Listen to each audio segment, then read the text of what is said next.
Episodio 5. De Ponte Trucha. Con el cáncer de próstata.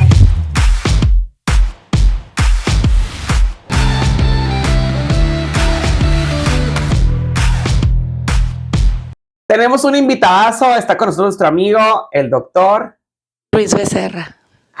Sí. Luis Becerra. No, le van a tener que poner filtro en la voz porque me dijeron que se me escucha muy gruesa así en las frases cortas. Los filtros del agua, si llega el agua medio rara a sus casas es porque la Teresa está acabando los filtros de agua de Hermosillo. Pues sí, tú. Bueno, está Luis Becerra con nosotros, doctor, bienvenido. Daniel, muchísimas gracias por la invitación. Tere, muchísimas gracias. Y aquí estoy con mucho gusto en nuestra casa. Estás en noviembre. Así es, estamos en Movember. Movember, ¿Por qué Movember? ¿Por qué Movember? Porque noviembre en México y en el mundo se caracteriza por tener las fechas de luchas contra el cáncer de próstata. Movember por el mustache y pues la terminación para que fuera de noviembre. November, Qué padre. Está en inglés. Y bueno, pues México no es la excepción, Sonora ni se diga, Hermosillo tampoco, pues seguimos con esta lucha contra el cáncer de próstata. Y algo bien importante por justicia que hay que decir, fíjate que este movimiento a nivel nacional de Movember lo trajo un buen amigo de nosotros. ¿Quién? Guillermo Moreno Ríos, el Memo. El Memo Moreno hace poco más de 10 años empezó con esta lucha, fíjate, la de regidor en aquel entonces.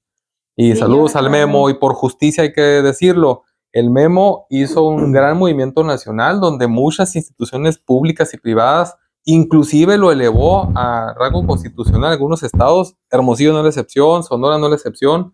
El Cabildo de Hermosillo ya institucionalizó Movember también aquí, hace 3 años precisamente. Y pues bueno, es una campaña que poco a poco tiene que ir difundiéndose para lograr los objetivos que ahorita vamos a mencionar. Fíjate, doctor, qué importante porque venimos de septiembre, que es lucha contra el cáncer de mama. Octubre, de lucha contra el cáncer de mama. Y ahora noviembre, lucha contra el cáncer de próstata. Y qué importante es visibilizarlo, porque siempre es como que el enfoque mucho siempre con las mujeres, pero también es muy importante visibilizar este enfoque de la lucha en el cáncer de próstata, pues específicamente en la población masculina, ¿no? Sí, mira, es un acto de salud pública. Las fechas conmemorativas siempre lo hacemos los que estamos en salud pública, pues precisamente para concientizar y para evitar que muchos de estos casos lleguen a un fin catastrófico, ¿no? Que sería la muerte o una agonía muy prolongada. Y precisamente con un acto de salud pública, que vamos a hablar de eso, las campañas que hacemos, los frutos los vemos después de 1 o 2 décadas. Te voy a dar un ejemplo, Daniel y Tere y Daniel. En los años 80 era un problema el cáncer cervicouterino, ¿no? Entonces la OMS lanza una campaña mediados de los 80 donde viene a hacerse el Papa Nicolau. Pero en aquellas épocas donde nuestras mamás eran jóvenes y nuestras abuelas eran adultos y otros tiempos, jóvenes, no tan grandes, y nuestras abuelas, pues, abuelas de ellas, pues menos, ¿no? La incidencia era muy alta y no solamente eso, o sea, los casos nuevos eran muy altos, no solo eso, sino la letalidad que tenía, o sea, la mortalidad que tenían estos casos, pues prácticamente todos terminaban en la muerte. ¿Por qué? Porque se dan cuenta de que está muy avanzado. Prácticamente cuando ya tenía síntomas. Entonces los cánceres siempre hay que diagnosticarlos en pruebas de tamizaje cuando no hay síntomas y cuando van empezando para que sean curables, como bien lo dicen los spots. Pero en aquella época dijeron, bueno, vamos a lanzar una campaña nacional donde sea gratis el Papa Nicolau, la exploración mamaria, etcétera, etcétera. Y en aquella época, en los 80s, las mujeres acudían solas a los ginecólogos, al centro de salud, a hacerse el Papa Nicolau, para que no se enteraran, porque era tema tabú. Iba a haber un hombre o una mujer, iba a revisar sus genitales, iban a meter un espéculo vaginal. Las mujeres que habían iniciado vida sexual activa y que no estaban casadas, pues olvídate que fueran a eso, y ya se habían contagiado el virus del papiloma humano, unos 4 serotipos que produce el cáncer. Entonces era todo un tabú. Y hoy en día, y no me van a dejar mentir, hoy mi mamá, mis hermanas, etcétera, sus familiares van en grupo y dicen, oye, voy a ir a fulano hospital porque hay una promoción, nos vamos a hacer el Papa Nicolau y una vez la mamografía para que me exploren. Pero hoy van en grupos y es una cultura anual. Muchos lo agarran porque, hay paquetes, tanto en marzo que en el Día de la Mujer y en octubre para concientizar el tema del cáncer cervicouterino y de mama. Ya es un recordatorio. Y es un recordatorio para hacerlo, pero es parte de la mercadotecnia en salud. No estamos diciendo que vayan a hospitales privados, porque también las instituciones públicas lo tenemos o lo tienen para poder hacerse, pero fue una campaña. Hoy el cáncer cervicouterino se sigue presentando, hay letalidad, pero en una proporción muchísima menor a otros tipos de cánceres, como el cáncer de mama o en este caso el cáncer de próstata. Por eso las campañas, Daniel, que hay que hacer. Ok. ¿Qué tanta frecuencia o con qué tanta frecuencia se presentan los cánceres de próstata, por ejemplo? El cáncer de próstata en México es la cuarta causa de muerte en México. Ok. Ok, entonces no es tan raro, es común tenerlo y dentro de los cánceres es la segunda causa de muerte dentro de las enfermedades de cáncer. Ok. Doc, ahorita hablábamos del cáncer de cervicouterino, ¿no? De las mujeres. Pero estamos hablando de hace 20, 30 años, ¿no? Así es. Cuando pasó este problema. Así es, y en México tenemos apenas casi 10 años con esta campaña de Movember, que es la concientización. Casi ya 10 años, pero esos 10 años han sido mucha lucha. La verdad, insisto, mi reconocimiento al Memo Moreno, porque sí se la ha fletado en congresos locales.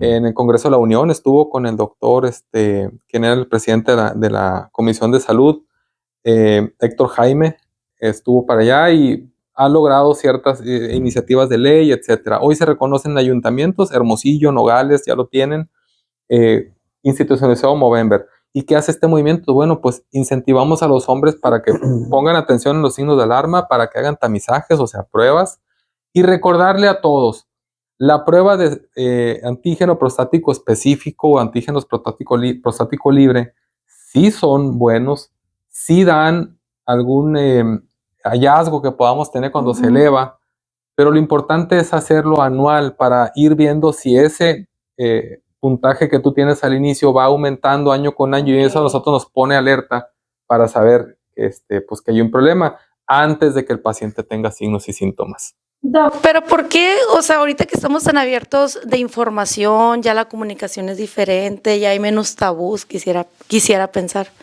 ¿Por qué sigue siendo todavía un tema, o sea, un estigma? Ajá. ¿Te refieres al tacto? A la prueba de la prueba diagnóstica clínica el diagnóstico de una alteración en la próstata, ya sea hiperplasia prostática benigna, que es la mayoría de los diagnósticos. ¿Qué dijo? Hiperplasia es un crecimiento, ¿ok? Prostática la próstata y benigna, que no es un cáncer maligno, sino es un crecimiento anormal benigno. Pero que si no te lo atiendes pudiera entonces con factores de riesgo producirse en un cáncer maligno y ser invasivo, ya sea hueso, columna o pulmón. Entonces, les tengo que decir también, el antígeno prostático específico no sustituye nunca el tacto rectal. El tacto rectal es la única forma de poder, así como exploramos las mamas, así como tomamos muestras del cáncer del cuello de la matriz, del cuello del útero, también el tacto rectal es la forma más sensible de poder hacer un diagnóstico. La sensación cuando nosotros hacemos un tacto rectal como médicos de la próstata es como si tocaras la punta de tu nariz, que es lisita, redondita, semidura porque es un cartílago, pero si yo encuentro algún granito, alguna bolita, si tú tócate la punta de la nariz, si estuvieras en un tacto y haces esto, frote, estás tocando la próstata. Yo tengo rinoplastia, entonces es como que... Yo no, entonces... Te lo habías hecho bonita. Sí. Sí, dice todavía. Esto es lo que tenemos que tocar. Si yo noto un granito, una bolita, o que la punta abarca toda mi nariz, dices, caray, esto no es normal. Ok, entonces ahora hay que hacer ultrasonidos, hay que hacer marcadores tumorales, hay que hacer biopsias. En casos muy extremos, ¿para qué te vas al antígeno? ¿Para qué? Hazle biopsia porque el paciente clínicamente puede tener un cáncer, un tumor maligno, que es el cáncer de próstata, y que está avanzando muy rápido. Hay que actuar rápido, entonces inmediatamente haces la biopsia, que la biopsia está rectal. O sea, les guste o no, hay que hacer es necesario el tacto. Exploración. ¿Cuándo hay que hacerlo? Es de exploración. Digo, porque la mayoría de los hombres siempre se hacen en la prueba de sangre, que es el antígeno. El antígeno es un tamizaje, solamente te va a ir dando el score y no necesariamente un crecimiento te va a dar una elevación del antígeno prostático. Ok. Por eso es que también es importante la exploración. Son tamizajes, o sea, son búsquedas aleatorias que la gran mayoría de las veces sí nos puede dar, la gran mayoría nos da elevación del antígeno prostático específico libre, cualquiera de los dos, pero el tacto rectal es el estudio idóneo clínico para hacer un diagnóstico de una patología en un hombre. ¿Y cuándo me lo tengo que empezar a hacer? Bueno, ¿cuándo? A partir de los 40 años. Y si me falta uno, uno y 2 meses me falta contando. O que tengas directamente tú en tu casa directo, que tus abuelos o tu padre o algún hermano tenga o haya tenido cáncer de próstata, eres propenso, y a partir de los 35 hay que empezar a hacer todos los estudios, y no solamente eso, sino marcadores tumorales y otra serie de estudios, porque muy seguramente también vas a tener. Y si le metes tabaco, y si le metes obesidad, y si le metes alcohol, y si le metes muchos alimentos con grasas, eres más propenso Daniel, todavía a desde los 30 tenerlo. debiste haber ido, entonces. No, acuérdate que gracias a Dios no tengo así como que antecedentes, pero si no, pues tenía que haber estado ya. Pero a partir de los 40, hay que empezar a ir a la primera cita, así como las mujeres cuando tienen su primera menstruación, tienen que ir con el ginecólogo, aunque así sean los 12 años, tienen que ir con su ginecólogo. Cuando empiezan a tener su vida sexual activa, tiene que ir con el ginecólogo. Claro. ¿Por qué? Porque hay que revisarlo, o su médico familiar también lo puede hacer. Y los hombres, cuando tienes 40 años, tienes que acudir por primera vez con un urólogo. No necesariamente te van a hacer una prueba de tacto, porque habrá entonces que revisar signos y síntomas. Hay unos test que hacemos primero, pero en algún momento de la vida de cualquier hombre, por arriba de los 40 o con factores de riesgo, tiene que hacerse un tacto rectal. La respuesta es sí, y hay que hacerlo. Fíjate qué bueno que dices eso, porque yo creo que cualquier hombre diría, no, voy a ir a la cita y luego ya me van a hacer la prueba del tacto. No, por supuesto que no. Hay tamizajes. Obviamente, si es un hombre de 70 años y dice, oye, mi chorro de orina disminuyó, pues obviamente hay que hacer un tacto por la edad y porque hay un signo, ¿no? Los signos. ¿Cuáles son los signos? ¿Cuáles son los signos y síntomas? Que el chorro de la orina disminuye tanto en el calibre y en la fuerza. O sea, un hombre, al igual que una mujer, se conocen perfectamente, y uno cuando orina sabe el calibre del chorro y la fuerza del chorro. Caray, no estoy orinando como se debe. ¿Y eso no va con la edad? No, por supuesto que no. Puede ser hasta una simple infección de vías urinarias que te produjo una prostatitis y se inflamó la próstata y ya. ¿Y por qué disminuye el chorro? ¿Por qué? Doctor, tengo que estar pujando para orinar, porque luego todavía me quedo con ganas. Y ahorita voy a explicarles por qué. Doctor, me estoy levante toda la noche a orinar, porque orino y me sigo quedando con ganas y pujo mucho y a la hora me tengo que volver a levantar. ¿Por qué? Bueno, la próstata es una glándula, que tiene el hombre y que es como un forro de eso de los lápices, y que para que no te lastimen aquí que se lo pones. Bueno, haz de cuenta que es eso, y en medio va a atravesarse la uretra, ¿ok? La próstata como glándula tiene apretado y es uno de los que ayuda como esfínter también para que la orina se retenga. Si hay un crecimiento, y la tiene así, si hay un crecimiento anormal, obviamente crece hacia arriba y hacia abajo. Entonces vamos a suponer que esto es como un popote, una manguera, crece y aplastas un poquito, entonces disminuye el calibre. Y se sigue presionando y presionando y presionando. Bueno, el paciente no tiene la luz para que por ahí, por la uretra, pase la orina, que es por donde orina. Viene la uretra, se atraviesa aquí en la próstata y luego viene la uretra ya para salir a orinar. Entonces, si vaya el término coloquial que utilizar, pues si la manguera está apretada, ¿cómo quieres que salga el chorro normal? Bueno, ¿qué tiene que hacer el paciente? Vencer la resistencia a la próstata. ¿Y qué hace? Puja. Y cuando puja, es poco el flujo que sale, porque donde se colecciona la orina, que es la vejiga, pues no se logra vaciar por completo. Entonces cada hora quiere estar orinando el paciente y dice, no, yo creo que soy diabético, ¿no? Siempre buscan pretextos. Soy diabético, es que tomé mucha agua anoche, es que tomo un diurético, es que tomé mucho café. Es la próstata. Ok.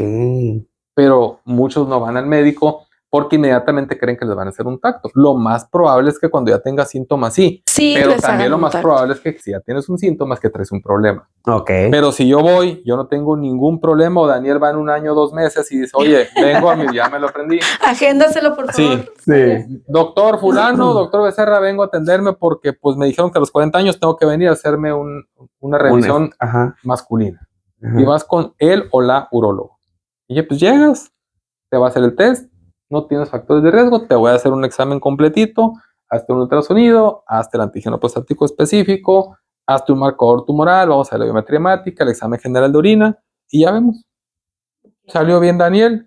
Bueno, el médico va a decir si hace o no el tacto. Daniel, tienes factores de riesgo como fumar, que en tu casa directamente tu padre, tu hermano o algún abuelo tuyo tenga cáncer de próstata o haya tenido, alguien murió de cáncer cerquita de tu casa, pues ya ibas viendo con unos estándares que tenemos y bueno, ya diremos si haces tacto o no. Pero voy a insistir. También hay disfunción eréctil, obviamente porque está presionando y eso evita que la vascularidad del pene se mantenga para mantener una erección. Entonces, hay o disfunción total o parcial. Durante el acto sexual no se termina por completo la relación sexual. ¿Por qué? Porque disminuye el flujo sanguíneo hacia el pene. Entonces, todos estos signos y síntomas, también tengo que decirlo, la eyaculación pudiera ser retrógrada, o sea, que no haya eyaculación, que no salga semen, sino que se retrae hacia la vejiga, o la disminución del chorro también del semen, o la fuerza o la cantidad del semen también puede verse disminuida. Todos son muchos factores agregados que todo hombre se va a dar cuenta que tiene un problema de la próstata y no lo va a decir. Nos avisan cuando el paciente ya bajó 20 kilos sin dietas en un mes, cuando tiene sudoraciones frías, en nocturnas, cuando se quedan ya con muchas ganas de orinar o cuando tiene una retención de orina urgente. Hay pacientes que nos llegan a las salas de urgencias, doctor, tengo un día y medio sin orinar y me duele mucho el estómago, ya no aguanto y se le nota una pancita, lo palpas, lo tocas y te das cuenta que el paciente tiene retención de orina, quieres meter una sonda, está muy duro, lo logras y empiezas a vaciar. A la torre. O sea, pero muchos saben que son los síntomas. No tenía nada ayer. Mienten. O sea, y están conscientes y no van, ¿verdad? Normaliza el síntoma. Las mujeres es muy sencillo, Tere. Las mujeres dicen, oye, esta bolita se autoexploran. Esta bolita no estaba aquí. Ayer no la tenía, o antier, y caray, el mes pasado no la tenía. Oye, se me está retrayendo un pezón. Oye, está saliendo líquido. Igual el hombre se da cuenta cuando tiene un problema de próstata. Ya me dieron ganas de hacer pipí, oigan a mí. Sí. Sí, porque el hombre no se puede autoexplorar, o sea. Pero se conoce, claro que te conoces. No se puede. El hombre también tiene que autoexplorarse los testículos. Uno de los principales signos y síntomas, no solamente de próstata, la salud masculina, sino también los testículos. Los testículos, cuando hay un cáncer o alguna alteración, se tienden a retraer y a subirse hacia la cavidad abdominal y dejar la bolsa escrotal. Entonces, aguas también. No. Es otro síntoma ese. Sí, claro. Entonces los hombres no tienen pretexto, o sea, sienten algún síntoma y no van, es porque no quieren, o sea, no valoran su vida. Pues prácticamente creo que es un tabú. Sí, pero es un tabú, es una cultura, porque si bien así como vemos, ahorita mencionaba el doctor, en marzo o en octubre, los hospitales y las clínicas llenas de mujeres que van a hacerse una mamografía, un estudio, un Papá Nicolau, precisamente porque pues saben esa conciencia, ¿no? De este tipo de cáncer. Creo que aun cuando hay mucho esfuerzo en informar a la población masculina, pues sabemos que vivimos en una sociedad machista, y, o sea, esto no es así como que algo, no estamos descubriendo el hilo negro de las cosas. Creo que nos falta mucho por culturizarnos en entender que más allá de perder una virilidad por hacerte un estudio como este, es más que nada por la salud y por tu propia vida, el hecho que te tienes que hacer un estudio de este tipo. Entonces, creo que sí nos falta mucho. Sí, concientizamos mucho, pero nos falta mucho a todas las personas entender esta necesidad. Por tu vida y por tu vida sexual activa, o sea, también tienes problemas al respecto, pues. Por supuesto que también te afecta. Tiene que ver eso, claro que o sea, te está afectando, estás con 20,000 lichos en tu cabeza y no te vas y te haces una prueba de tacto, no. Es simple y sencillamente para que no se estigmatice, es más, a sus propios amigos nadie le va a decir, fui con un urólogo. Yo les voy a preguntar a todos. Yo les voy a decir que sí, ya fueron a todos cuarentones, ya les voy a decir. Sí, hay que hacer estadísticas, pero bueno, aquí lo importante es la concientización de que el hombre se autoexplore, el hombre se autoconozca, así como lo hacen las mujeres, que se autoconozcan, que se autoexploren y que digan, tengo signos y síntomas, no solamente de el cáncer de próstata. Hay otras enfermedades propias del hombre que yendo con su médico, con los médicos no necesariamente tienes que ir enfermo. Y eso a nivel mundial así lo catalogan. Es importante lo que acaba de decir el doctor. Pues no, cuando no estoy enfermo. No, me siento mal, güey. ¿Qué fuiste con el doctor? Pues no más. O hacerte chequeos, pues, ¿no? Sí, pero no lo hacemos. Y este estigma no solamente es en México. El tema machista tiene mucho que ver, Dani, pero no solamente es en México. Lo hay en los primeros los países que tienen el Producto Primer Interno mundo. Bruto muchísimo más alto que nosotros, y también los más bajos, por supuesto, pero los más bajos lo más probable es que sea porque no tienen acceso a los servicios de salud. En los que sí tienen por arriba un PIB arriba del de México, pues sí, pero no van por el estigma machista, como bien dice Daniel, y pues lo que tenemos que hacer es campañas de concientización de que tú no estuvieras así, y estas enfermedades producen, desde el punto de vista de salud pública, gastos catastróficos muy grandes al pueblo. O sea, los que están en instituciones públicas que con los impuestos se paga todo esto, todo un tratamiento. son gastos muy, muy caros, y quienes no tengan seguro gastos médicos mayores o algún otro tipo de seguridad, El bolsillo de cada quien. el gasto de bolsillo es muy, muy alto, y las propias aseguradoras, por eso cuando va subiendo la edad, va subiendo también el costo del anual. seguro. De la Ay, no, a mí me sale bien barato. El riesgo de que tengas, pues es mucho más alto, ¿no? Entonces, ¿no? Entonces, la importancia aquí es, pudimos saber evitar esto con una prueba rápida, fácil, barata y muy sencilla de hacer. Y créeme, y les puedo asegurar que muchísimos de los que tienen este padecimiento, en su mente han de decir, ¿por qué no vine antes si era algo tan sencillo? Exacto. ¿No? Si ya fuiste con el urólogo, comenta aquí este reel. Comenta el reel. Vamos a hacer ahí una investigación. Vámonos a ir a la calle a preguntarle a las personas. Uno, los síntomas. No sé si, yo por ejemplo no sabía cuál era un síntoma de ya cuando tienes algún problema de próstata. Si ya se lo hicieron y si saben cuáles son los síntomas. Pregúntenle eso a ustedes. Sí, con esas dos preguntitas, verás que nos vamos a dar muchas sorpresas. O con qué médico tienen que ir a explorar. El médico familiar, el urólogo o el médico familiar, el médico general de primer contacto. Ellos están capacitados, estamos capacitados para poder hacer un diagnóstico y referir en caso de ser necesario al especialista. Oye, Doc, y no, ya el año pasado, antepasado, no es como que más el número de hombres que tú sabes que se van a hacer la prueba, no es como que ha subido el... Sí, pero es muy poco. Ok, no como debiera. No como debiera, es más, hasta generacionalmente ya es tema de entre, como decimos los hombres, entre carrilla y broma y no, el sí voy a ir o el ya fui, y no lo me hicieron, niegas. hice un test, o sea, sí han ido 2, 3 amigos míos, sí y no me lo hicieron, o sí y sí lo hicieron intacto. ¿Por qué? Porque mi papá tuvo cáncer, yo no, pero un compañero sí me dijo, me lo hizo porque tengo 41 años y mi papá a los 55 tuvo cáncer y murió. Entonces a él sí estrictamente tiene que hacerse porque tiene un gran factor de riesgo y aparte fuma. Ahorita mencionabas que cuando el cáncer de próstata no es bien tratado se complica, ¿no? Y se convierte. ¿Cuál es el diagnóstico que seguiría? Ya que te diagnostican por medio de patología, bueno, clínicamente pues dices, sabes, los urólogos tienen una gran habilidad para poder hacer el diagnóstico con solo tocar una próstata, porque a eso se dedican, no solamente a tocar próstata, sino a ver todo el sistema urinario, y ellos lo diagnostican prácticamente ya cuando está muy avanzado, inclusive ya los síntomas son obvios, pues, ¿no?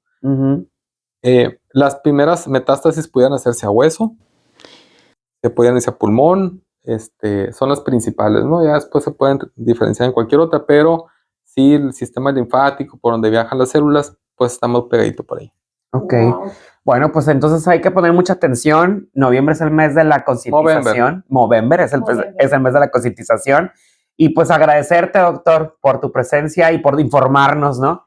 Algo último con lo que quisieras. Pues muchísimas gracias, Daniel. Tere, la Cookies, no, muchísimas gracias. Una frase que bueno, hay una frase que anualmente la decimos, que un dedo al año no hace daño. Cuando es necesario hay que hacerlo. En noviembre. Y así es, hay que hacerlo cuando es necesario. Movember. Y si no es necesario, seguir revisándote y seguir autoexplorándote y acudir al médico no solamente cuando estás enfermo o tienes síntomas. También puedes como prevención. Ya sea metabólicos o enfermedades propias de los hombres o enfermedades propias de las mujeres por los tipos de órganos que tenemos. En Movember, ponte trucha porque un dedo al año no hace daño. Muchas gracias. Gracias.